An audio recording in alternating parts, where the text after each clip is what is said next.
반갑습니다. 양형입니다. 이 강의가 구성된 것을 보니까 되게 영정조 시대부터서 오늘날까지로 되게 정리가 된 것 같아요.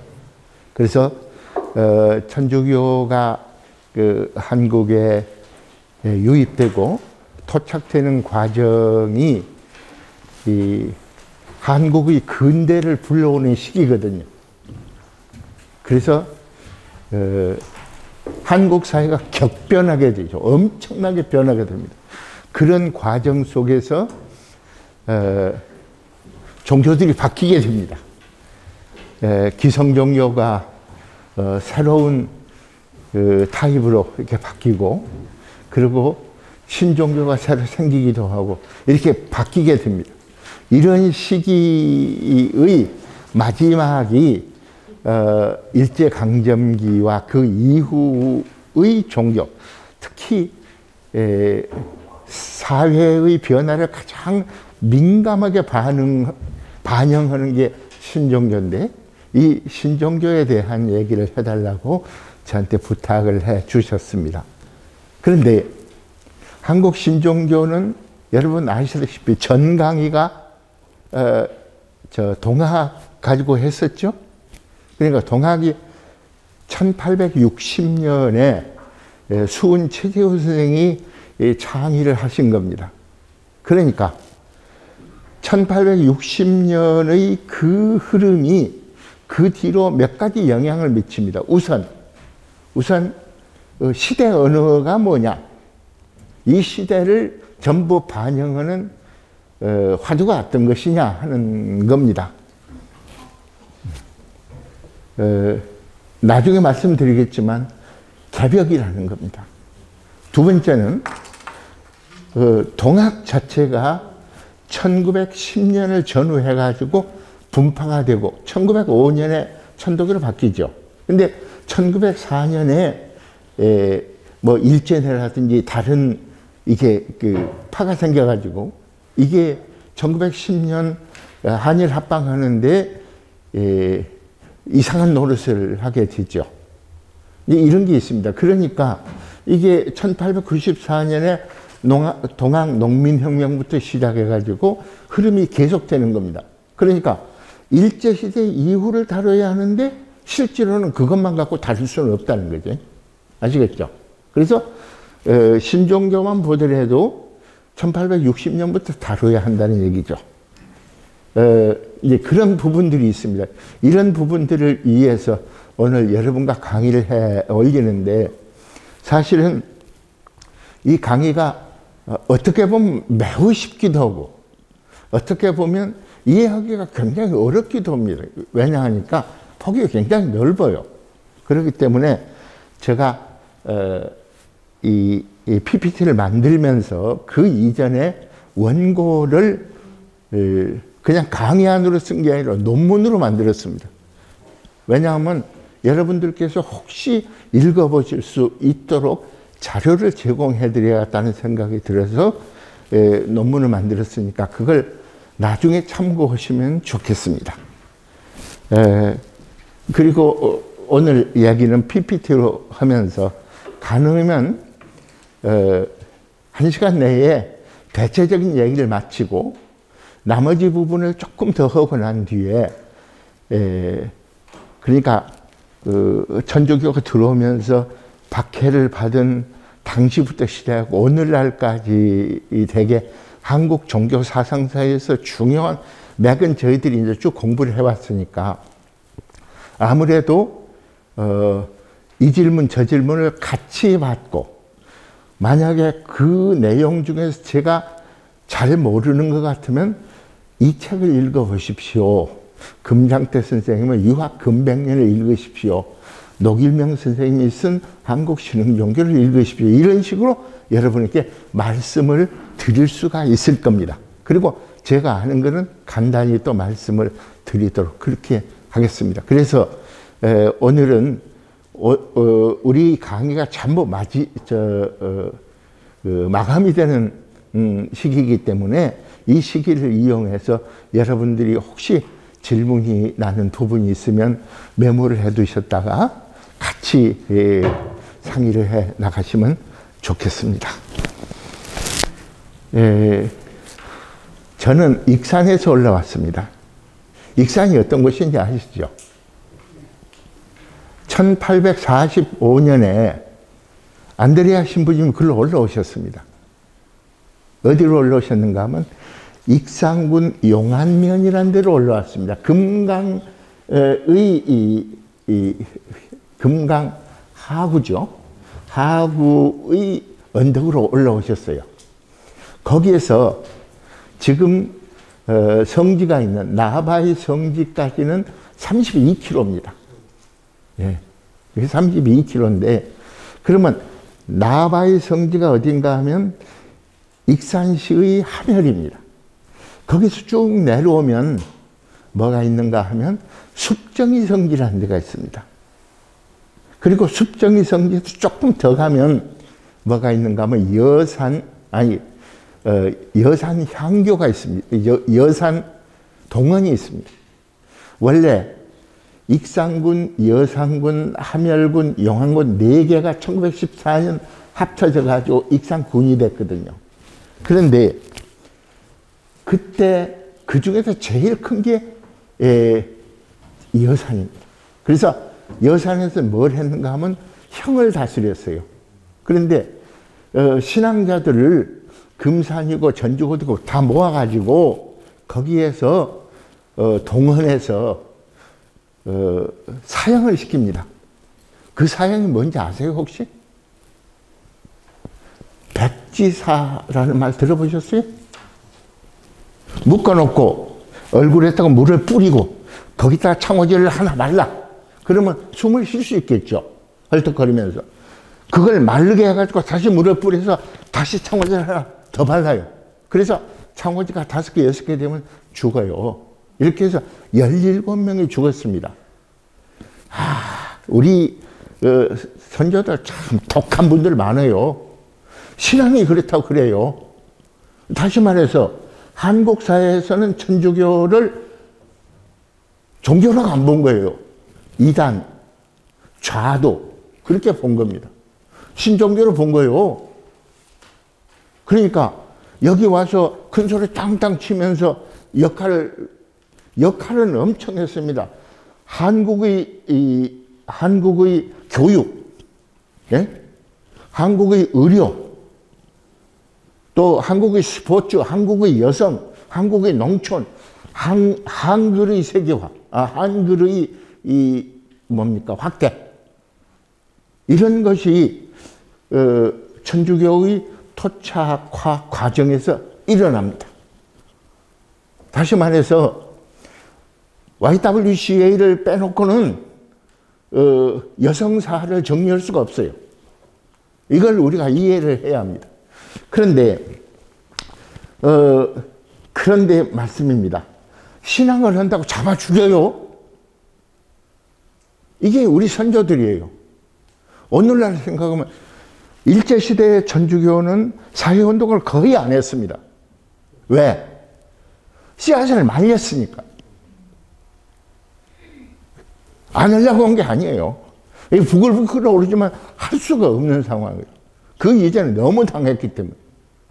그래요. 그리고 거기에서 조금 더 가면 뭐가 나오는가 하면 천호산이라고 익산과 완주 사이에 천호산이 있습니다. 천호산 성지가 있습니다. 천주교 성지입니다. 아주 거기 그 묘지 같은 거 꾸며놓은 거 아주 잘 꾸며놨어요.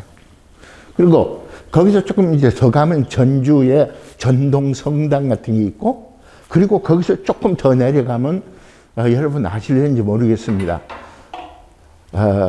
불교에서는 승암산이라고 하는데 천주교에서는 뭐라고 그러죠?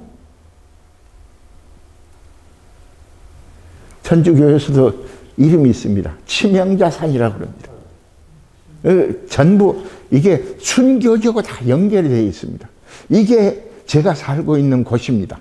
그런데 그곳을 호남으로 이렇게 쭉 연결해서 볼까요? 이 호남은 뭐냐 하니까 1445년부터 1593년까지 산 김시습이 사행록을 썼어요. 시를 네 군데를 썼는데, 하나는 관서유록, 하나는 관동유록, 하나는 금오유록, 영남 쪽으로 하면 금오유록, 하나는 호남유록입니다.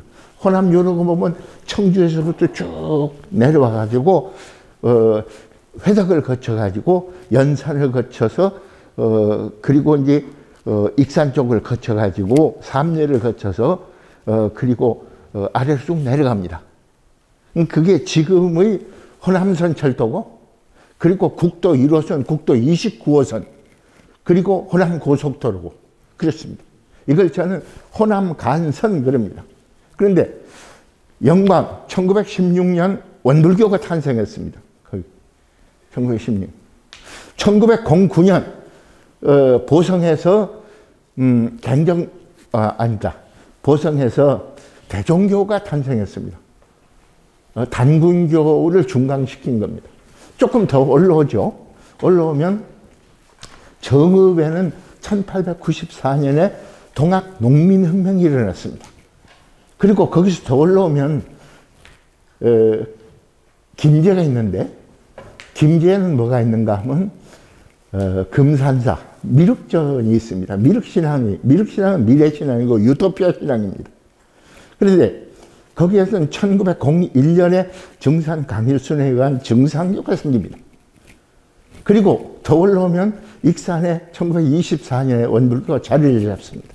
조금 더 올라오면 연산이라는 곳에 1884년에 영가무도교라고 하는 게 생깁니다. 그걸 정역이라고 흔히 얘기를 합니다. 김일부의 정역. 그래서 그쪽이 깨우침의 루트가 되어 있습니다. 천주교의 흐름, 그 다음에 신종교의 흐름이 이렇게 딱 이렇게 십자가가 만나게 되어 있습니다. 그러면 도시라는 공간은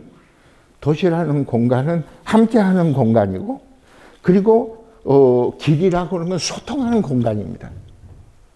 이런 속에서 그 호남 같은 게 있습니다. 그러니까 말하자면 정상교 하나를 봐도 1894년 동학 농민혁명 지역 정읍에서부터서 익산까지 이렇게 쭉 이어서 보지 않으면 안 보인다는 얘기죠. 그 얘기는 뭐냐면 최근세의 신종교를 보려면 그리스도교와 유불도 3교를 같이 보지 않으면 안 된다, 그런 얘기가 됩니다. 이것을 같이 보는 것을 전제로 하고 지금부터 말씀을 올리도록 하겠습니다. 일제강점기와 그 후의 신종교 운동, 한가운데가 누구죠? 수은 최재우 선생입니다. 왼쪽이 뭔가 하면 금산사 미륵전입니다.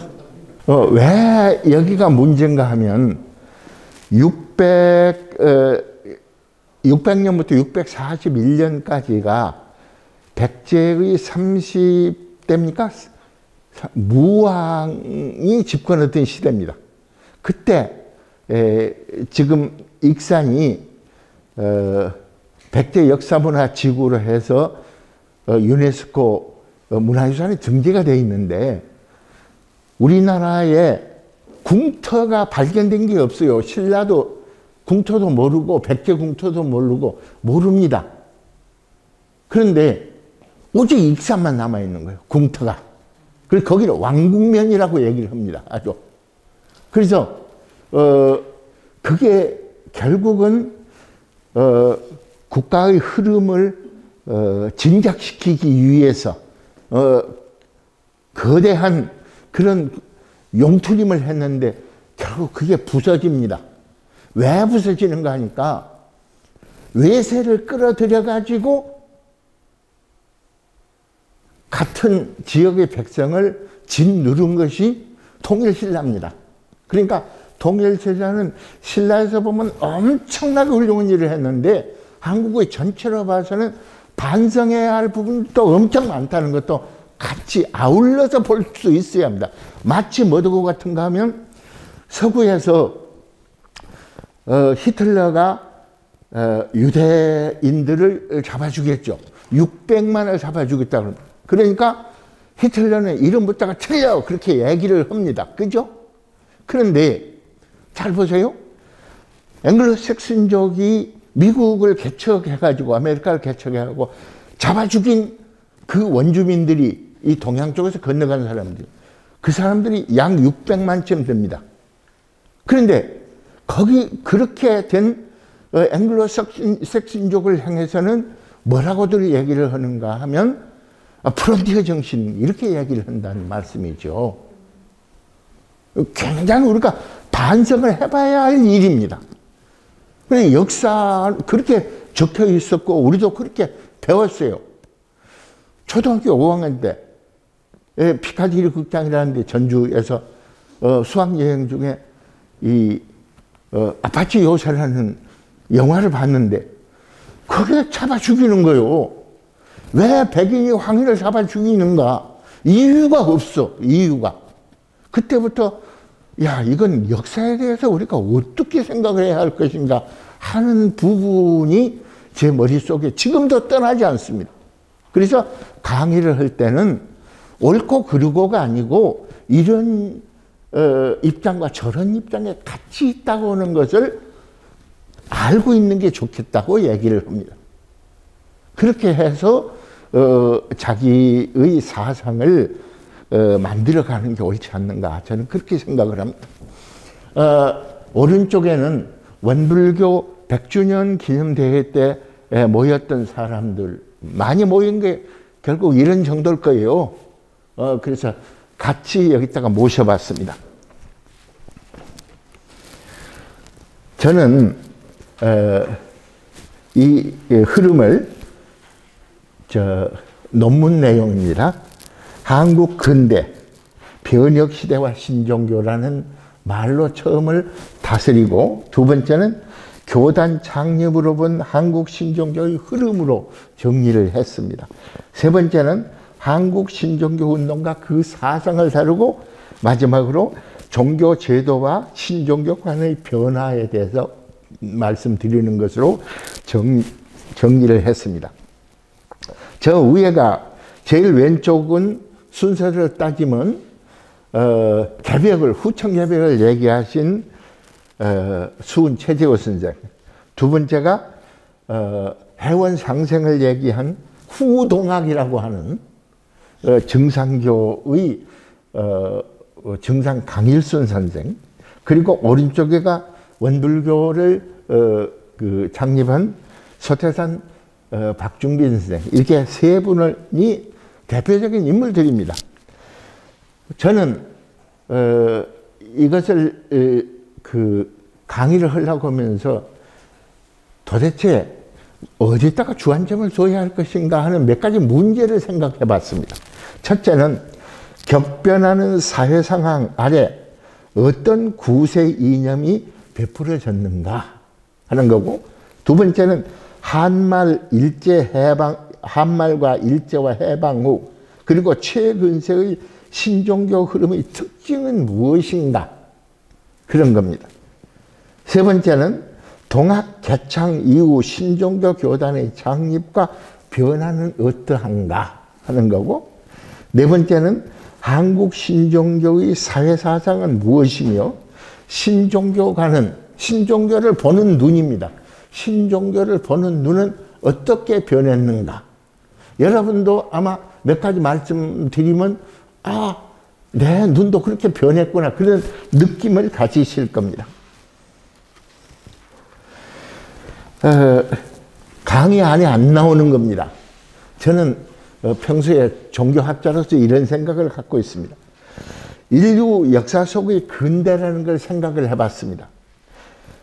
칼 야스퍼스가 얘기한 겁니다. 인류는 옛날 서로 통신이나 정보나 교통수단이 발달하지 않았음에도 불구하고 동서가 아울러 문명이 발달하고 인간되기, 인간화에 대한 그 계명시대가 있었다. 이것을 축을 세워주는 시대, 추축입니다. 그래서 이 양반이 이야기할 때 추가, 이게 추기경할 때 추자입니다. 돌적이 추라는 거예요. 우리가 문을 딱 열지 않습니까? 문을 여는데 거기에 돌적이가 있어요. 돌적이는 늘 돕니다.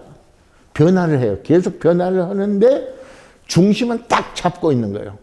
흩어지지 않아요.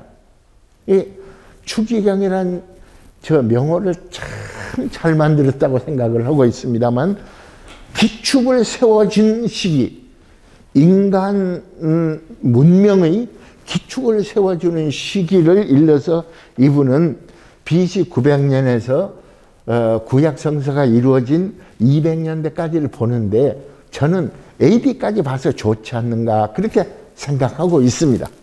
그런데 이제 시대가 바뀌었죠. 근대라고 하는 이 시대가 바뀌었습니다. 이 시대를 일러서 교통, 통신, 정보, 이게 많이 바뀐 겁니다. 그리고 그건 과학 문명이 뒤를 받쳐주기 때문에 결국은 하나의 세계, 지구촌 시대가 됐다. 이렇게 우리가 얘기할 수가 있죠. 그래서 이렇게 완전히 바뀐 시대, 옛날의 가르침 가지고는 도저히 부족한 시대, 이 시대를 일러서 인류 정신이 새롭게 축을 세워줄 시기다. 이렇게 해서 저는 현대 인류 정신의 재추축 시대를 우리가 맞이했다. 이렇게 봅니다. 이게 현대를 보는, 근현대를 보는 저의 눈입니다. 그래서 물질 문명의 발달 속에 인류 구원의 새로운 경륜이 요청된다. 이것은 뭐 종교뿐만 아니라 다른 가르침까지 포함해서도 일반이다. 이렇게 봅니다. 근대 동아시아는 그러면 어쩐가? 격동 시대고 변화의 시대입니다. 과학 문명이 발전하는 시대고, 버려진 민중 속에 우리는 마이너리티로 전락됐습니다. 그렇죠? 왜냐하면 우리나라는 사직이 무너져 버렸죠. 외세가 침입해 있죠. 그렇죠? 그렇습니다. 이런 속에 마이너리티, 신종교도 역시 마이너리티입니다. 한국 자체도 마이너리티입니다. 이렇게 봐야 합니다. 1800년까지 우리는 군자국 그러고 그랬잖아요. 일본은 뭐라고 그랬는가 하면 야만인 그랬습니다. 그런데 1900년이 딱 되면서 일본은 뭐라고 그런가 하면 문명국, 우리는 미개국, 그렇게 얘기를 하죠. 100년 사이에 그렇게 달라지는 게 근현대 사회다. 이렇게 보는 게 좋습니다. 그리고 서세 동점의 제국주의 세력이 엄청나게 물밀듯이 들어온 시기, 전통사회가 붕괴하는 시기, 지구촌 사회가 이루어지는 시기, 신종교 운동이 거듭 재창되는 시기다. 근데 신종교 운동을 우리는 한국만 보지 않습니까? 세계가 꼭 같습니다. 한국 근대의 사회사상을 저는 세 가지로 분류를 해봤습니다. 강의를 한 40, 50년 하다가 보니까 강의를 잘하는 게 뭐냐 하면 어떤 예를 하나 들어요. 예를 들어. 그러면 무슨 저런 얘기를 하고 계실까? 그런데 나중에 가서 제가 어떤 얘기를 하려고 하면 저도 그 얘기를 하게 돼요. 왜? 그 얘기를 들어보면 이게 환하게 논리적인 것까지 되게 그 가운데 나오기 때문에 그렇습니다. 그래서 그 몇 가지를 이렇게 딱 나누어 가지고 사람들한테 이해하기 쉽게, 듣는 사람들을 안심시키면서 이해할 수 있도록 해주는 것이 좋은 강의라고 생각하는데, 그 근대, 그러니까 한국 근현대의 사회사상은 대개 세 가지로 뭉쳐서 얘기할 수 있을 것이다, 이렇게 봅니다. 하나는 전통사상이고, 그 전통사상은 뭐냐 하면 단군, 그러니까 고유신앙, 단군 사상 위에 수용된, 전래된 유불도 3교가 격변하는 시대를 맞아가지고 새로운 면모를 가꾸어가는 시대다, 이렇게 얘기를 할 수가 있죠, 전통사상은. 또 하나는 서구사상인데, 이 서구사상은 뭐까지 봐야 하는가 하면 정치사상까지 물론 봐야 합니다. 사회주의라든지 뭐 제국주의라든지 민주주의라든지 이런 개념 같은 게 서구적인 개념인 사실입니다. 근데 그 중에서 우리의 신앙과 관련해서 볼 때는 그리스도교를 중심으로 한 그 새로운 가르침의 유입, 그리고 토착이라고 하는 겁니다. 그리고 그때는 거의 그 그리스도교가 한국에 들어왔을 때 아까 말씀드린 대로 교리를 설하는 게 아니고 한국인들이 어떻게 하면 미개한 데서 개화하는 대로 깨우칠 것인가, 인프라가 갖춰지지 않는 데서 어떻게 인프라를 갖출 것인가 하는 사회의 어두운 면을 밝게 이끌어 나가기 위한 엄청난 역할을 했다. 예를 들면 세브란스 같은 얘기를 않고는 한국의 의료 역사를 얘기할 수가 없지 않느냐, 그런 말씀입니다. 그건 아마 신앙 관계를 떠나서 누구도 인정할 수밖에 없죠. 요즘 살면서 종교와 관련 없는 게 세 가지입니다. 하나는 학교를 보내는데 종교와 관련 없이 보내거든요. 그죠? 그렇습니다. 두 번째는 병원을 보내는데 종교와 관련 없이 봐요. 저희 원광대학교 의료원에도 각 종교 사람들이 와요. 그러면 목사님도 와가지고 예배도 보시고 뭐 미사도 보시고 다 그렇게 해요. 그 다음에 세 번째가 음식점이요. 음식 맛있게 사람은 종교 관계없이 가잖아요. 그런 걸 우리가 알고 있습니다. 그런 속에서 볼 때 새로운 가르침이 들어와서 토착하는 과정에서는 웃을 일, 또 슬플 일도 많이 이게 겪게 되지 않겠어요? 저희들은 20년간 그러니까 종교학을 전공하는 사람들이 15명 정도가 모여가지고 천주교 박해사부터 시작해서 우리가 쭉 읽어왔거든요. 신의 역사도 읽고 뭐 불교와 선과 그리스도교의 저기 교류부터 시작해갖고 쭉 한 20년 읽어보니까 기리성 교수님이 쓰는 저 언어는 무슨 뜻을 갖고 있다. 김승희 수녀님이 말씀하시는 저것은 저 말씀은 어떤 뜻을 가지고 있다.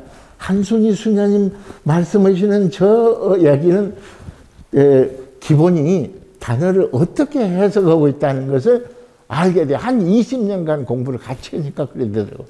종범 스님이 얘기하시는 것은 이런 뜻을 갖고 있고 최 관장님, 최근덕 유교 관장님의 이야기는 어떤 뜻을 갖고 있다고 알고 있어요. 그걸 알고 나서 얘기할 때는 친형제간보다 훨씬 더 깊은 돈독한 그런 관계를 우리가 유지를 해왔었거든요. 자, 그리고 민중사상인데 자생민중사상이라고 얘기할 수 있을 겁니다. 무슨 얘기인가 하면 버려진 민중은 삶의 의욕도 없고 보람이 없는 거예요. 그리고 미래가 없는 거예요. 이 사람들 틈에서 종교적인 자각자가 나와서 선각자들이 나와서 그네들에게 삶의 보람을 심고 미래의 희망을 전해주는 그런 가르침이 다름 아닌 체제의 동학부터 우리가 생각하면 옳지 않느냐 그런 생각입니다. 그걸 보고 우리는 자생 민중사상 혹은 신종교운동 이렇게 얘기를 해도 좋을 것입니다. 한중일 삼국의 신종교운동을 비교를 좀 해봤어요. 1992년에 한중일 삼국 신종교운동의 비교연구 그런 것을 국비를 타가지고 연구를 한 결과입니다. 한국은 1860년 동학창도부터서 그 1860년을 근대로 이렇게 시작으로 보는 것이 뭐냐 하니까 타자인식이 분명해요. 네. 동학이라고 그래가지고 우리의 본질은 무엇이고 이렇게 나와주기 때문에 그런 얘기를 합니다. 1894년 동학 농민혁명이 일어났는데 그 전후에서 농민혁명은 엄청 많았습니다. 그런데 이게 농민혁명과 신종교 운동이 같이 이렇게 접해진 거죠. 그래서 업그레이드가 돼 나갔다 그렇게 보시는 게 좋을 겁니다. 그런데 중국의 경우는 1794년, 1801년, 1818년 백년교에 의한 밀란이 일어납니다. 백년교 그러면 뭐냐 하니까 도교운동입니다. 예를 들면 저희 형님 아시는지 몰라요. 유비라고 있는데 아셔요? 유비, 상비 이런 사람, 관우 이 세 사람이 도원 결의를 한 건 뭐 때문에 그런가 하니까 도교의 이 흐름을 가진 민중들이 반란을 일으키니까 그걸 어떻게 다스릴 것인가 그래가지고 시작을 됐거든요. 그래서 이게 서기 200년 얘기거든요. 그런데 이때부터 시작했고 밀란이 일어나는 데는 거의 도교하고 관련이 있다 그렇게 생각하면 틀림이 없습니다. 그래서 신종교 운동도 도교적인 신종교 흐름이 많은데 한국에서는 예를 들면 일관도 같은 게 도교를 중심으로 해가지고 불교까지 다 끌어들여가지고 습합적으로 만들어진 게 일관도입니다. 한국에서는 국제도덕협회 이렇게도 이름을 붙여가지고 움직이고 있습니다. 현재도 국제도덕협회는 살아 있습니다. 일본의 경우는 1802년 열애교가 이루어졌고 1836년이죠. 1836년에 천리교가 탄생이 됩니다. 천리교는 오사카 오른쪽에 나라라고 하는 곳에 천리시가 있는데 천리시에 가보면 천리교 이름을 따서 천리시가 됐으니까 가서 보면 엄청난 사방 1km를 이렇게 성곽으로 쭉 만들어 가지고 박물관, 초등학교, 대학교, 고등학교, 박물관, 도서관 이렇게 뭐 스매셔라 그래 가지고 그네들 신자들이 모이는 그 예배소 이런 것도 쭉 만들어 놓고 그랬습니다. 이렇게 돼 있는데 차이가 이게 나중에 제가 말씀을 드리겠습니다만은 한국과 일본은 차이가 있습니다. 우선 한국은 그 사직이 무너졌죠. 그죠? 근대가 사직이 무너지고 이국의 지배를 받게 되죠. 근데 일본은 아주 엄청난 제국주의가 탄생을 하게 됩니다. 그래서 일본 신종교에는 국가 사상이 거의 없습니다. 한국은 민족 사상이 굉장히 뚜렷합니다. 그 차이가 있어요. 말하자면 자본주의 사회라서 한국과 일본은 거의 비슷한데 이런 특징적인 게 있습니다. 나중에 또 설명해 올리도록 하겠습니다. 신종교의 사회적 화두는 아까 살짝 말씀을 올렸습니다만 개벽 사상입니다. 개벽이라는 말로 전부가 이렇게 다 통합니다. 우선 동학천도교에서는 후천개벽, 그리고 영가무도교에서는 정역. 옛날은 이렇게 세상이 지구가 이렇게 돼서 움직인다고 그랬죠. 예. 그런데 지금은 바꿔줘가지고 이렇게 빠져들어요. 정의역으로. 그러니까, 세상을 가늠하는, 바뀔 역, 그러죠. 이 역 자체가 옛날 거 가지고 안 된다, 이거요. 이런 사고들이 있습니다. 그리고 정상교에서는 해원상생, 원불교에서는 정신개벽을 외칩니다. 전부 개벽의 논리를 전개하고 있습니다. 오른쪽이 교주들입니다. 한국 신종교의 현황을 얘기를 하자면 이렇습니다. 여러 가지 보는 방법이 있습니다. 말하자면 좁은 의미로 보기도 하고 넓은 의미로도 보기도 하고 그러는데 우선 넓은 의미로 한 차례는 봐야 할 것 같아요. 그래서 1997년 제와 제 은사 그리고 선배님 아울러서 3명이서 국비를 받아가지고 아니 다른 어디에서 작업을 하다가 문화관광부에서 수용을 못 한 거예요. 충분하지 못하다. 그럼 어떻게 할 거냐. 다시 하자. 그래서 저희들이 나서서 하게 됐는데 그때 어떻게 했는가 하면 자생 신종교부터 시작해서 외국에서 들어온 종교도 정리를 하고 그 다음에 기성 종교에서 파생된 것도 전부 했습니다. 예를 들면 불교 그러면 옛날부터 쭉 전해오는 종파는 조계종과 태고종밖에 없습니다. 그 뒤는 전부 1910년 이후에 전부 일어난 겁니다. 아시겠죠? 그 가운데는 예컨대 증상교의 미륵불교 김형렬이 세운 미륵불교가 현재는 대한불교 법상종이 되어 있다든지 이렇게 뭐 미륵종이 되어 있다든지 그렇게 해서 한국 불교 속에 포함되어 있는데 실제로는 보면 다른 종교에서 시작돼 가지고 그걸로 가버린 경우도 있습니다. 이것까지를 전부 정리를 한 게 1997년입니다. 다만 일본과 한국의 경우가 차이는 뭐냐 하니까 일본은 종교법인법이 있습니다. 그래서 그러면 종교법인법에 소속된 걸 쫙 긁어내면 종교를 전부 볼 수가 있어요. 그런데 한국은 종교법인법이 없고 재단법인, 사단법인, 뭐 유한회사, 건강단체 이렇게 돼 있기 때문에 분명히 종교 행위를 하는데 우리는 종교 아니요. 그러면 종교가 아닌 것이 돼요. 그런 문제가 있습니다. 특히 1980년 이후는 명상 힐링, 웰빙 이게 굉장히 강조되는 시기입니다. 이 시기에 보면 건강단체가 굉장히 많아요. 근데 건강단체가 종교적으로 움직이는데도 불구하고 우리는 종교가 아니요 그렇게 얘기를 합니다. 이런 부분들이 같이 있습니다.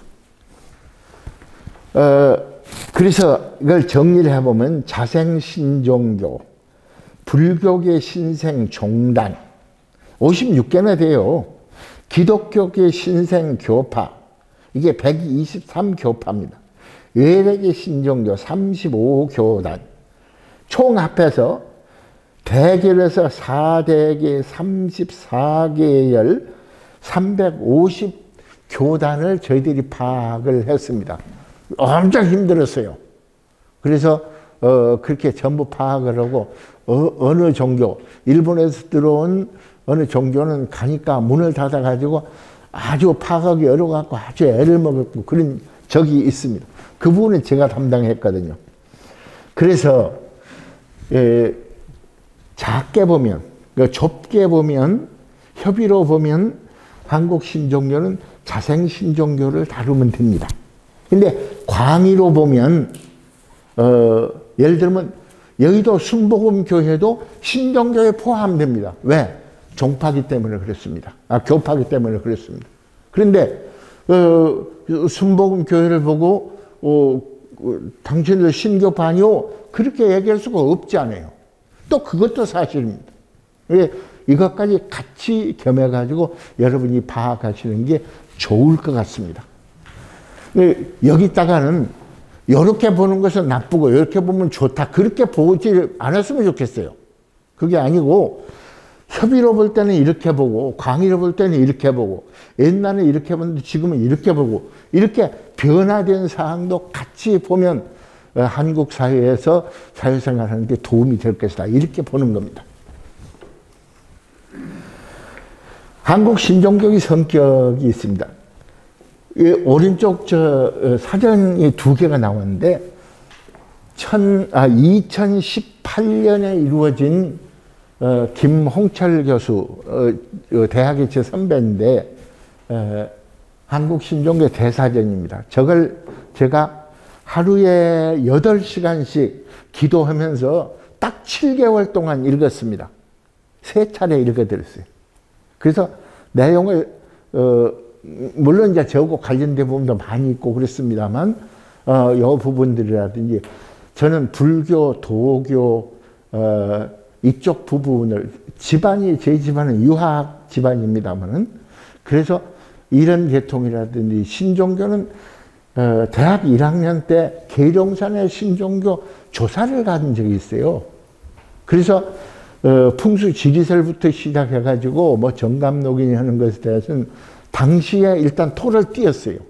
그래서 그 부분까지를 교정을 해드리려고 저기 7개월 동안 그렇게 딱 읽고 냈더니 지금도 보면 이때는 여러한 오차를 잡았지 하는 생각이 들어요. 그렇습니다. 그 다음 것은 한국 신종교 학회가 있는데 신종교 학회하고 저희 대학의 원불교 사상연구원하고 조인트를 해가지고 낸 겁니다. 2020년에 냈습니다.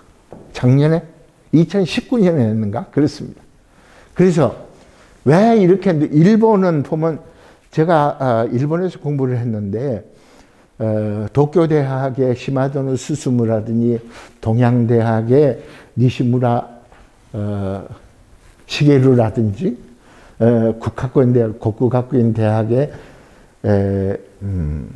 이노우에 노부다카라든지 이 세 사람의 중심이 되는데 어떤 사람은 논리를 잘 펴고 어떤 사람은 자료가 풍부하고 어떤 사람은 사상적으로 전개를 잘하고 이런 게 있습니다만은 한국하고 달리 거기는 1860년대부터 1950년에 종교법인법이 만들어졌거든요. 51년입니다만 정확하게.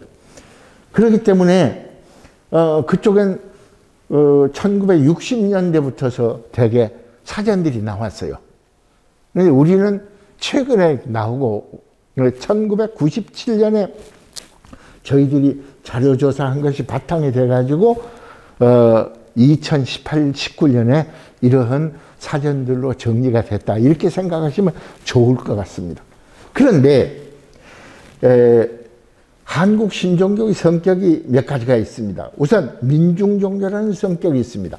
아까 말씀드린 버려진 민중 속에서 위대한 선각자들이 민중에게 삶의 보람과 희망을 심어주기 위해서 새로운 종교, 가르침을, 경세 이념을 전개한 것. 이게 민중 종교입니다.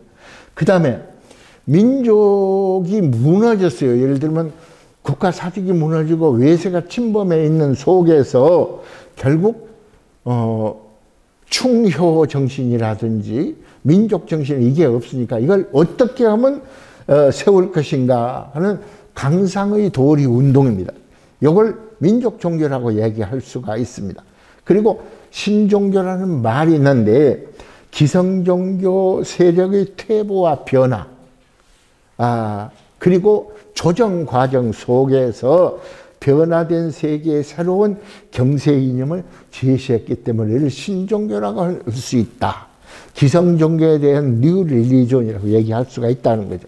일본과의 비교는 일본이 강력한 제국주의 국가체제 아래서 전개됐기 때문에 민족의식이나 민중의식이 결여되어 있다. 그리고 신종교가 엄청납니다. 예를 들면 장가학회라든지 천리교라든지 금강교라든지 입정교성회라든지 흑주교, 구로수미교라든지 대개 1000만 이상의 신자를 가지고 있는 종교가 굉장히 많아요. 굉장히 많아요. 예를 들면 1964년에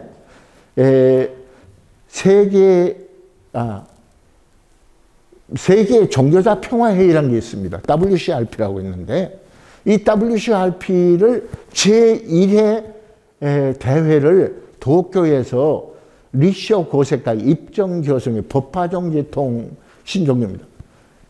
거기에서 개최를 한 거예요.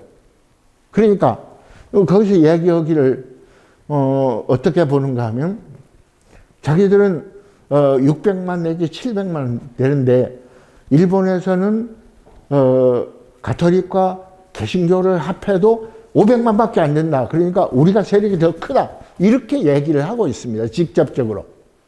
그런데 제가 학교를 다니는 교토에 가보면 거기에 사경이 된다 그래요. 데라마찌라고 절이 쫙 이렇게 있어요. 절이 쫙 있는데 대개 200에서 300만 경도 부입니다. 교토 부에 얼마쯤의 이 절이 있는가 하면 1860개쯤이 있어요. 근데 거기에 신구교, 그리스도교 합해서 50개 교회가 안 돼요. 그 정도 차이가 있어요. 왜? 그네들은 제도적으로 막아놨기 때문에 그렇습니다. 왜냐하면 1590년 당대에 그러니까 오다 노부나가 도요토미 히데요시 당대에 막아놓은 게 뭔가 하니까 전 국민을 어디든지 좋으니까 절 하나에 소속을 시키는 거예요. 그래서 거기는 당시에 보면 호적이 없고 절에 가면 과거장이라는 게 있어가지고 그 과거장에 언제 누가 어떻게 하고 어느 집안에 누가 낳고 하는 게 전부 거기 적혀 있는 거예요. 그럽니다. 그와 같은 상황이 벌어지기 때문에 한국은 상당히 차이가 있고 그래서 일본 신종교는 보면 뭡니까? 조상숭배적인 것이 굉장히 강합니다.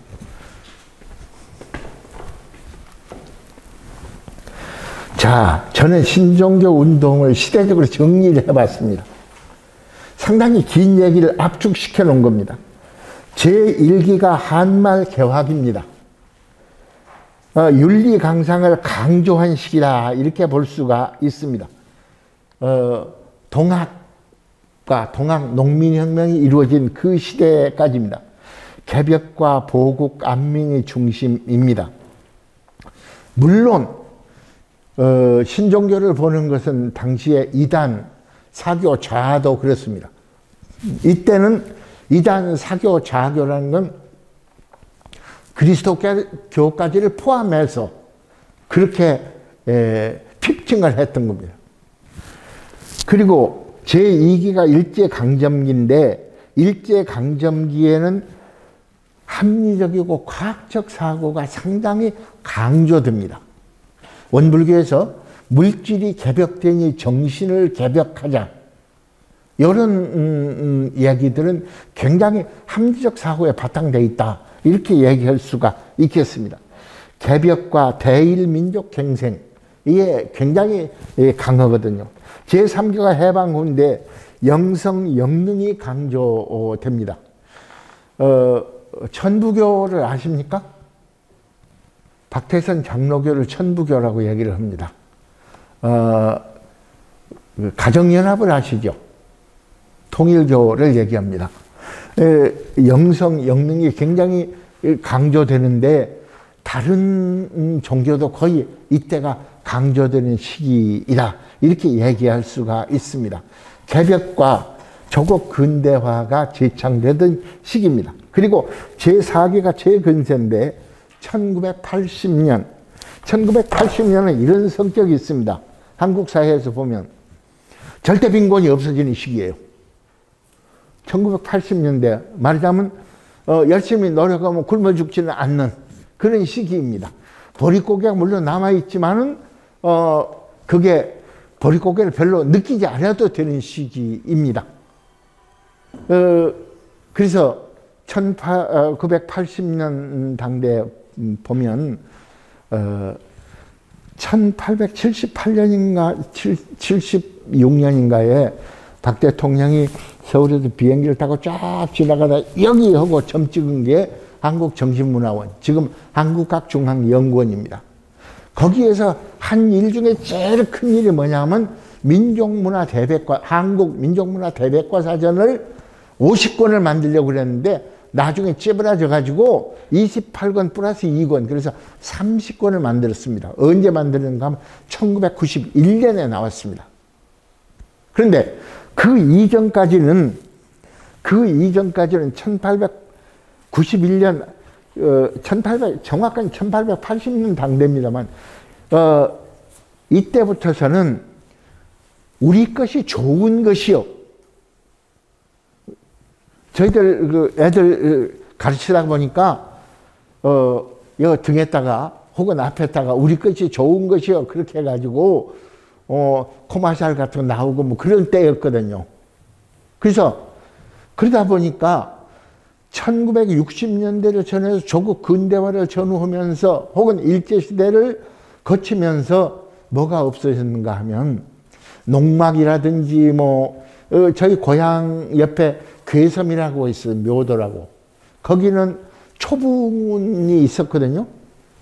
띠로 이렇게 돼가지고 거기다가 송장을 눕혀놓으면 육탈이 딱 되면 나중에 뼈만 수습해갖고 장사를 지내는 그런 게 있었는데 없어졌어요. 그 사이에. 예를 들면 조장 그러면 가서 우리가 후생에 말하자면 천상을 가기 위해서 가서 새들이 쪼아먹고 가게 놔둔다 이게요. 그런 것이 있었는데 그런 풍습이 하나도 없어져 버렸어요. 다 없어졌습니다. 이게 1980년대가 되면서 우리의 역사, 우리의 문화, 우리의 민속, 우리의 정서, 우리의 시, 우리의 문화 이런 부분으로 강조되면서 그걸 찾게 되는 시기가 되는 겁니다. 이게 1980년이고 그 1980년 이후에는 대개 건강이 강조돼요. 그래서 예를 들면 국선도가 유행을 하고 또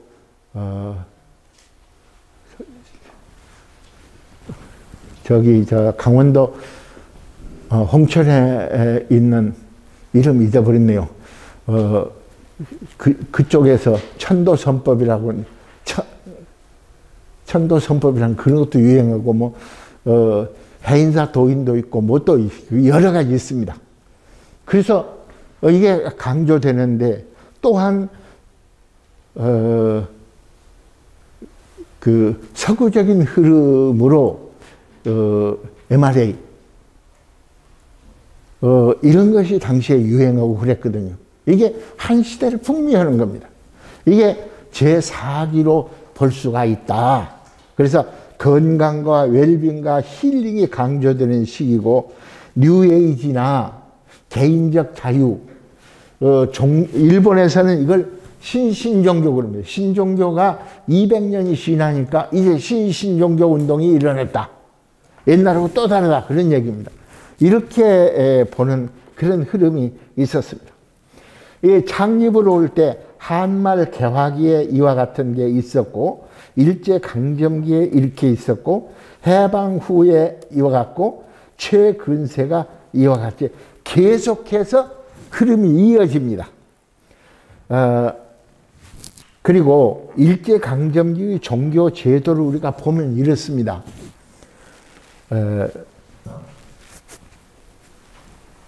어떤 제도를 택했는가 하면 공인종교 제도를 택했는데요. 신도입니다. 불교입니다. 기독교입니다. 이 세 종교는 종교라고 하고 이것은 사회에 필요한 가르침이기 때문에 문부성, 우리 같으면 요즘은 문부 과학성 그러는데 우리는 교육부와 문화관광부까지 포함한 얘기가 되겠죠. 거기에서 관리를 하고 그 외의 모든 종교는 유사종교, 쾌사의 릴리전 그렇게 얘기를 합니다. 그래서 우리의 유교라든지 뭐 천도교라든지 이런 걸 전부 사교, 이단, 사이비종교, 신흥종교. 이건 뭐냐 하니까 존재해서는 안 될 범죄 집단, 준범죄 집단으로 보는 겁니다. 그래서 어떻게 하는가 하면 법무부, 법무성입니다. 법무부 경찰국에서 단속입니다. 취체가 단속이라는 뜻입니다. 도리시마리 그래가지고 종교 자체가 당장에 나쁜 일을 안 하니까 잡아들이지는 못하지만 뭘 못하게 하는가 하면 기부금을 못 받게 하고요. 그렇습니다. 익산에 두동교회라는 게 있습니다. 들어보셨어요? 기역자교회라고? 기역자교회입니다. 목사님이 설교를 하시는데 한가운데 설교를 하시면 이쪽 왼쪽에는 전부 남자들만 쫙 앉고 오른쪽 이렇게 된 것은 여자들 많고 그래서 여자 남자가 같이 동석을 않도록 만듭니다. 지금도 역시 문화재로 현재 되어 있습니다만 그렇습니다.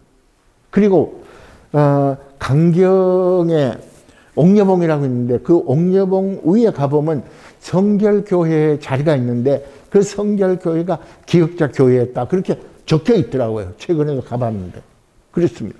그러니 서울에도 그런 데가 많이 있겠지만 서울은 땅값 비싸니까 전부 그걸 바꿔가지고 지금 지어버렸겠죠. 안타까운 일입니다. 그러면 일제시대에 도대체 왜 이랬느냐. 그러니까 민족에 대한 단속을 하는데 세 가지를 단속했어요. 첫째, 불온 사상입니다. 독립운동하는 것을 그냥 절대로 그냥 가만히 안 두는 거예요. 두 번째가 풍기문란, 남녀 문제입니다. 세 번째가 경제사변, 금전갈취, 이게 굉장히 큰 문제예요. 사회적으로. 그래서 종종 백백교 1937년 38년 당대 백백교를 터뜨렸는데 그와 같이 엄청난 게 아니에요. 조그만 거 그냥 계속 확대해가지고 재생을 하는 거예요. 예를 들면 제가 옛날에 소대장으로 근무한 적이 있어요. 그런데 제가 가서 방어는 공격의 3분의 1만 돼도 방어를 할 수가 있어요. 그런데 한 중대를 방어를 했다. 근데 거기다가 중대가 대대 그럴 경우는 굉장히 커지는 거예요. 그러니까 소대원들이 41명이 모여가지고 160명이 아니라 350명. 그런데 거기 가서 적을 때 조금 더 키워라. 그러니까 한 사단을 무찔렀다. 4,500명을 그냥 그쪽에서 한 소대가 작사를 냈다. 그럴 경우는 나중에 보면 엄청난 얘기 아니에요. 이렇게 얘기될 수 있습니다. 그래서 예를 들면 제가 유학을 할 때 이러더라고요. 한국인 있죠. 일본에 사는 한국인이 뭔 잘한 일이 있으면 일본식으로 얘기를 해요. 일본식으로 통명. 예를 들면 장훈 그러면 하리모토 이사오가 훌륭한 일을 했다. 그렇게 나와요. 그리고 한국인도 이렇게 훌륭한 사람이 있다. 이렇게 나와요. 근데 뭐가 잘못한 일이 있잖아요. 자전거를 치여가지고 그냥 도망갔다든지 그렇게 됐을 경우는 한국 이름 본래 이름을 쓰는 거예요. 그러면 일본에 사는 한국인이 전부 나쁜 놈이 되는 거예요. 아시겠죠? 잘할 때는 그 사람만 잘하는 거고 잘못할 때는 전부가 잘못한 거고 이렇게 얘기하기 쉬운 게 단속이라는 겁니다. 요즘도 그냥 마타도 계속 하고 있잖아요. 양쪽 진영에서. 뭔가 모르겠어. 윤인가 이윤인가 그건 뭔지 모르겠어요. 저는 잘 모르겠어. 그렇습니다. 그런데 한국의 불교, 한국의 기독교, 한국의 천주교는 이 공인종교에 들어가지 않아요. 그런데 허가를 안 해줘. 그러면 뭘 못해요? 기부 행위를 못 하는 거예요. 운영이 되겠어요? 천주교에서 당시 일제시대에서 크게 역할을 못한 게, 왜냐하면 1919년 3.1운동 당대에 불교 2명, 천도교 15명,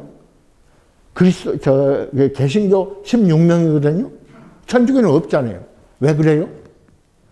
그 이전에 너무 혹독하게 당해가지고, 그리고 그 시기도 허가를 안 해주는 거예요. 그래서 그런 겁니다.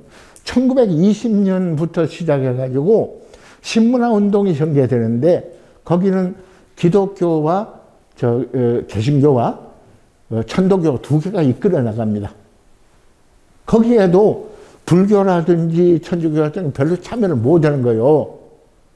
이게 뭔가 하면 당시 시대 사회 상황이 그렇다 이거죠. 예를 들면 1910년 원종의 종정 해이자 출신 이해광이라는 종정이 일본에 가서 조동종하고 맹약을 해요.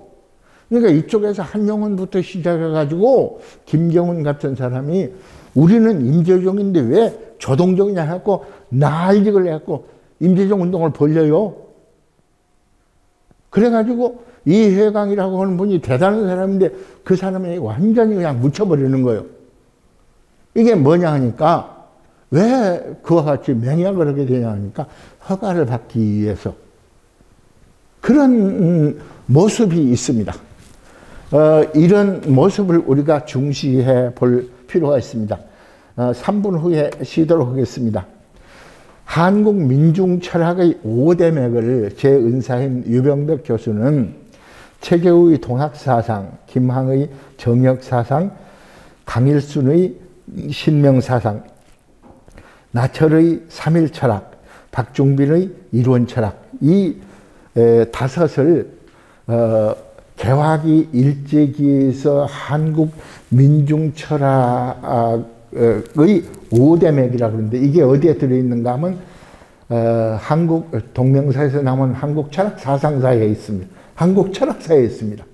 3권으로 되어 있는데, 이게 이제 어떤 일이 있는가 하면 이북은 1970년 당대에 조선 철학사라는 걸 만들었어요. 단권으로 되어 있습니다. 근데 그때까지 우리가 없었거든요. 그래서 그걸 한국 철학회에 아주 강력하게 얘기를 해가지고 이건 만들어야 한다. 그래서 윤명로 선생이 당시에 회장할 때인데, 서울대학교. 그래서 이게 3권이 나온 거예요. 여기에서 일제시대에 이걸 철학이라고 얘기할 수 있냐 하니까 윤명로 선생이 한 얘기입니다. 소크라테스 아리스토텔레스 상대에, 그러면 소크라테스 아리스토텔레스가 끝나고 난 뒤에 철학이 없냐? 아니다. 굉장히 철학이 괴변 철학을 중심으로 해서 엄청난 철학 시대가 된다. 이때를 중시해서 봐야지 그리스 철학이 보인다. 이 얘기를 하면서 일제시대의 민중 철학에 대해서 여기는 한 바트 넣어야 한다. 그렇게 해서 넣어진 것이 이겁니다. 그래서 신종교에 대해서 철학으로 정리한 것이 아마 이때가 처음이었을 겁니다. 자, 계속하도록 하겠습니다. 유불도 3교가 근래에 이르러서 새로운 변화를 가져와요. 이게 자세히 쓰는데 제가 쓸 시간이 없었는데, 예를 들면 불교는 조선불교 유신론, 조선불교 혁신론, 조선불교 혁명론, 조선불교 개혁론, 조선불교 기후론, 뭐 이런 것들이 이렇게 나와요. 이론적으로 변화를 가져오는, 시대적인 변화를 이야기를 하죠. 그런데 한국 신종교의 특징이 뭔가 하니까 2가지 특징이 있습니다. 하나는 기성종교의 세력이 이 민중으로부터 멀어진 것이 전제되지 않겠어요. 세력의 후퇴를 전제로 하는데, 그러면 기성 종교를 X로 놓고 시작하는 데가 있고, 결국은 이 사람들이 이전에 이 종교들이 구세 이념을 전개했기 때문에 구세 이념을 전개한다는 의미에서 같이 어울려서 해야 한다고 하는 화합적인 의미로 달라드는 데 있고, 그러니까 기성 종교를 질취하는 데서 시작하느냐 수용하는 데서 시작하는 차이가 납니다. 그런데 질취하는 쪽도 유불도 3교가 합일이 되고, 수용을 하는데도 유불도 3교가 서로 합일이 돼요. 이런 특징이 있습니다. 예를 들면 유교, 불교, 청년의 그 운세가 다 했느냐 하는 게 동학가사에 나옵니다. 이게 과거 불교나 유교 가지고는 안 된다요. 증산 선생이 유교를 누가 제자가 얘기하니까 부유는 얘기하지 말라. 부가 뭐 썩을 부자입니다. 썩은 거 가지고 얘기하지 마라. 이렇게 타기를 해버립니다. 그런데 원불교는 또 다릅니다. 세계의 넓은 세계의 많은 중생을 효과적으로 구제하는데 이 법이 최고의 법이다. 그런데 이웃 종교들과 협의를 해가지고 같이 공동적으로 선을 쌓아 나간다면 그것이 훨씬 빠르지 않겠느냐. 이렇게 두 가지, 다시 말해서 아이덴티티가 두 가지가 있는 거예요. 이렇게 두 흐름이 있어요. 근데 원불교의 경우는 유불도 3교의 가르침이 많이 불교적이야. 그리고 증산교는 그 가르침이 도교적인 성격 혹은 신산적인 성격이 강합니다. 그리고 동학의 경우, 천도교의 경우는 유교적인 성격이 강합니다. 그래서 이 한 시대를 풍미해온 사상의 흐름이 바뀌니까 그 흐름 바뀌는 것이 다음에도 영향을 미친다. 그런 얘기죠. 그런 얘기입니다.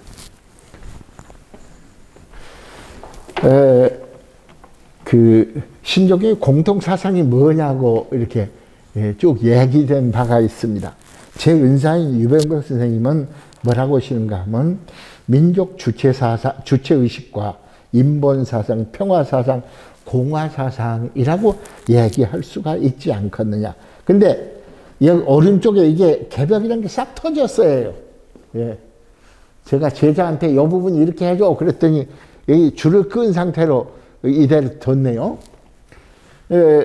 제 선배인 김홍철 교수님은 후천개벽사상, 종교회통사상, 민족주체사상, 사회계획사상을 들고 있습니다.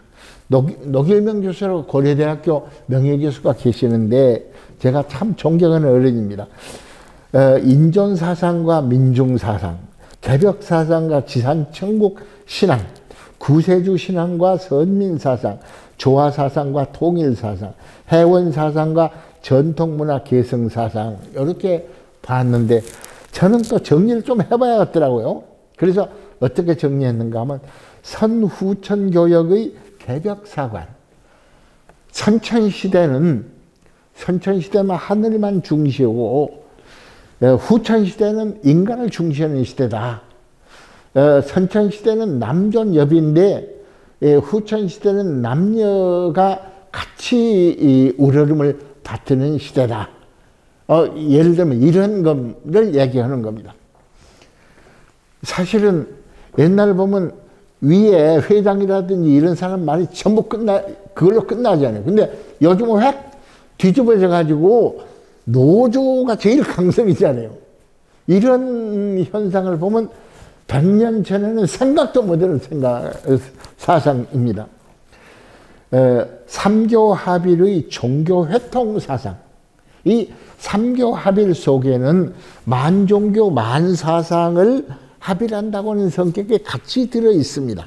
그래서 중국에서는 보면 기독교라든지 배화교라든지 여기까지를 전부 포함해서 회교라든지 이걸 포함해서 얘기하는 경우가 많이 있거든요. 그렇습니다. 반외세 민족 주체 사상. 이건 일제시대 그 이전부터 이건 굉장히 강했는데 오늘날까지도 반외세는 상당히 강하거든요. 그렇습니다. 그리고 혁세 이념과 인본 사상 이렇게 얘기를 했는데 윗 어른들 얘기한 거나 제가 얘기한 거나 큰 차이는 없습니다만 이걸 어떻게 좀 깔끔하게 정리를 할까 하고 많이 애쓰는 흔적 보이죠? 아마 그렇게 보이실 겁니다.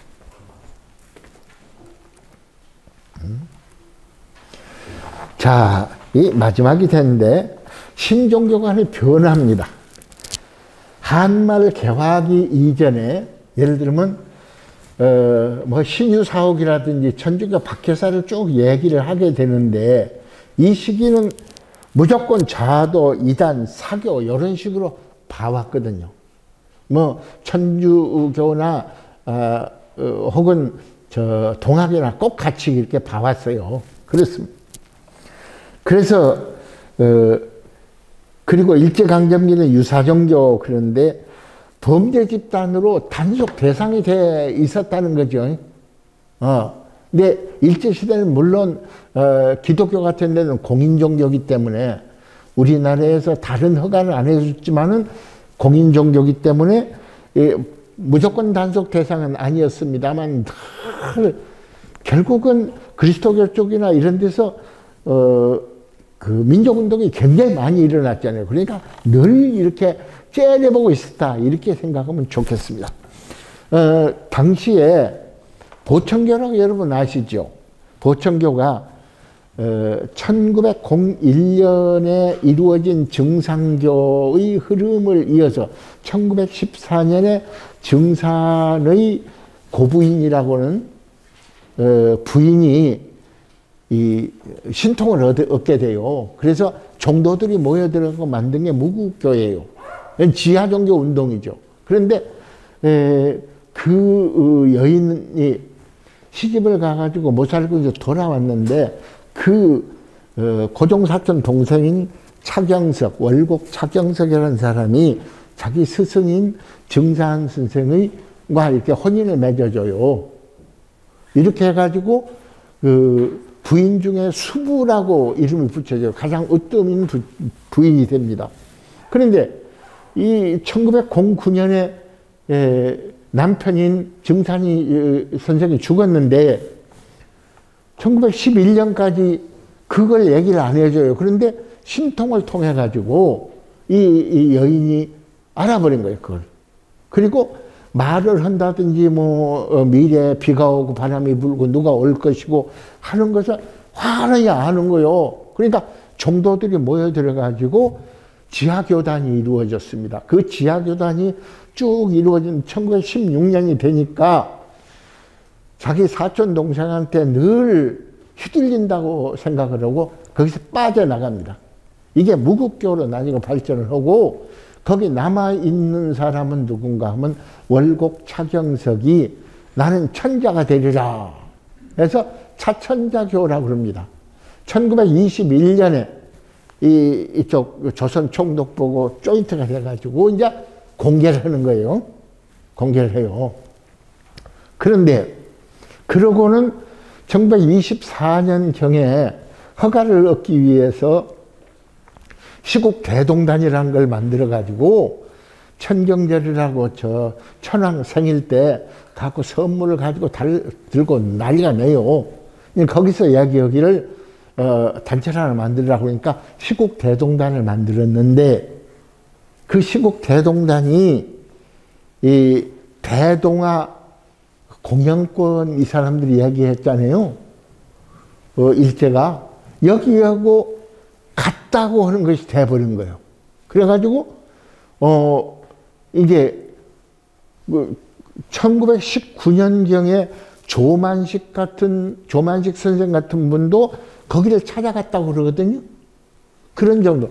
당시에 3.1운동 1919년 당대에 조선 2천만 그 인구가 2천만이었거든요. 근데 거기에서 자기네들은 500만 정도의 신도가 있었다. 그렇게 이야기를 할 정도입니다. 제가 보기엔 500만 원 다 아닌 것 같은데 일제는 그보다 훨씬 적게 얘기를 해요. 5만 정도로 얘기를 하고 여기서는 200만 이상으로 얘기를 합니다.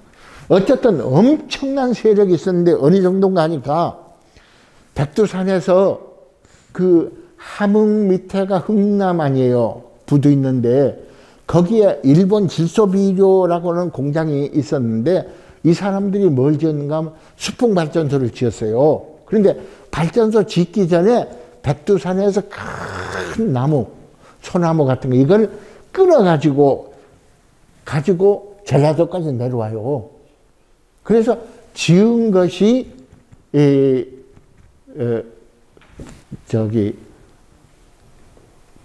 그 차천주교거든요. 근데 그 중에서 들어가는 입구 있죠. 입구. 그리고 태극전. 이 두 가지인데 이 앞에 것은 뜯어가지고 1936년에 일제가 방해를 나가지고 거기를 해체를 시켜요. 엄청 많은 집단들이요. 근데 그 만주에 구국운동을 하러 갔던 조철제라고 하는 분이 있어요. 정산 조철제 선생이 이쪽으로 내려오게 돼요. 그래서 그 만든 것이 조천자교거든. 무국교입니다. 그런데 이 두 개를 가서 해체를 해버려요. 그래서 앞에 입구 이렇게 대문을 뜯은 것을 어디로 가는가 하니까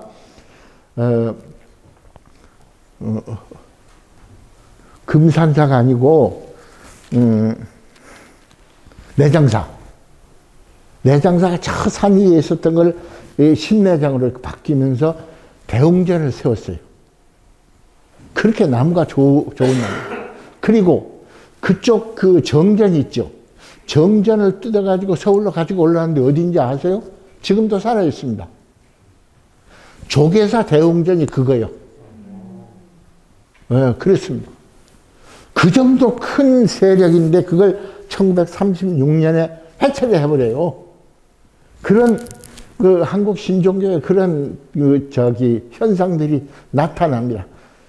그래서 대개 1910년부터 1919년까지는 무신 집권기, 1920년부터서는 19년 이때는 그래도 독립운동이 일어나니까 여기는 문화 통치기, 그리고 1931년 만주의 사변을 중심으로 해가지고 뭘로 바뀌는가 하면 이게 군국화로 바뀌는 거예요. 그래서 1940년이 나가면 태평양 전쟁으로 바뀌는 거죠. 그래서 1938년부터 40년 이 상태, 이 당대가 가장 극심했던 때요. 예를 들면 창씨개명,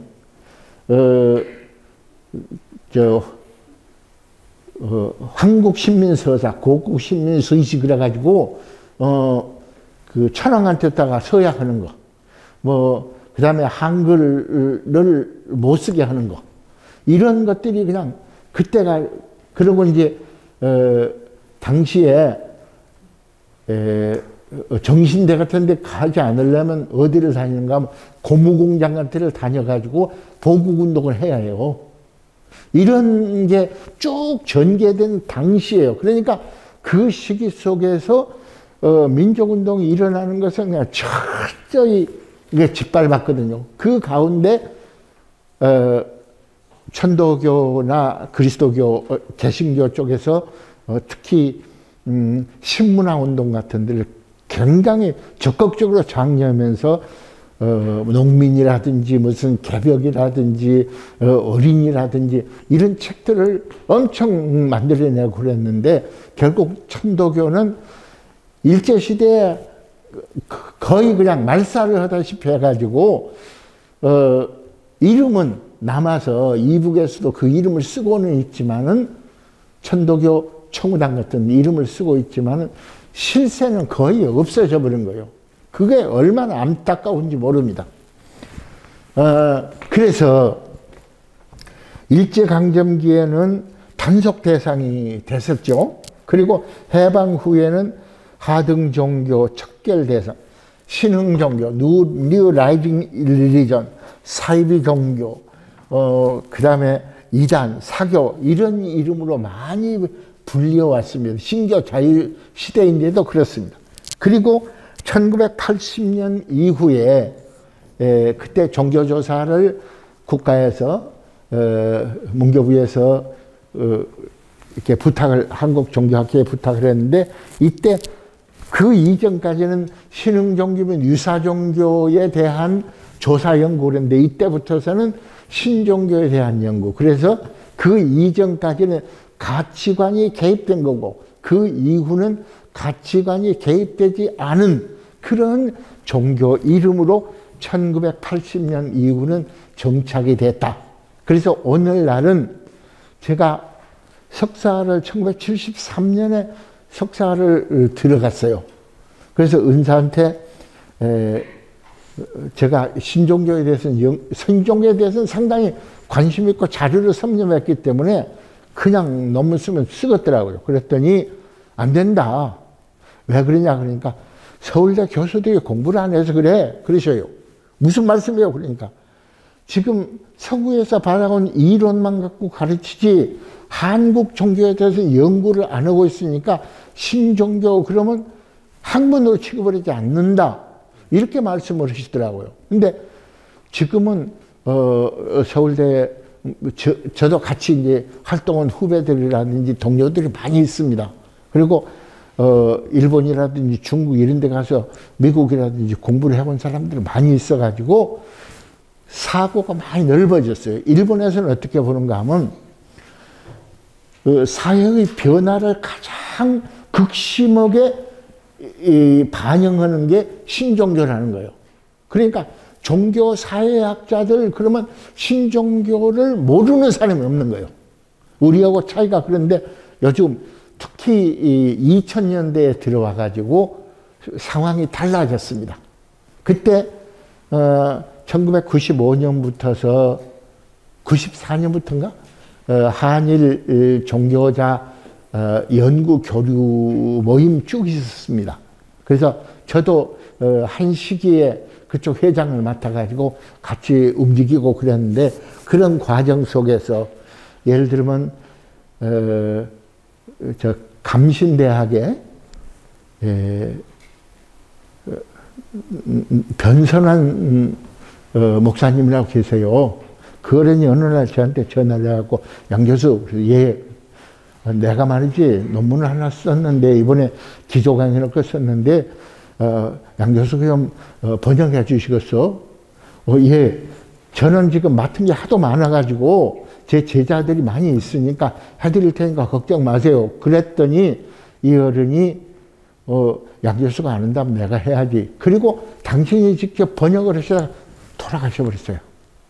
그래서 그걸 그 제자인 저희들 종교인의 대화 모임 멤버인데 이정배 목사 지금 원주에 가서 있습니다만 도인 돼 가지고 있어요. 그런데 그 양반이 와서 발표를 하는데 마음속에 얼마나 짜는지 지금도 그 어른 생각만 죄송스럽고 그렇습니다. 그런데 이런 속에서 교류가 일어나고 연구가 일어나고 그 다음에 이제 이런 책들이 있잖아요. 사전들이 이루어지고 그 다음에 연구소들이 쭉 이루어지고 그러니까 신종교 학회라든지 종교학회에서 발표가 이루어지고 하니까 말하자면 다르게 판단할 수 있는 기준이 서더라 그런 얘기가 됩니다.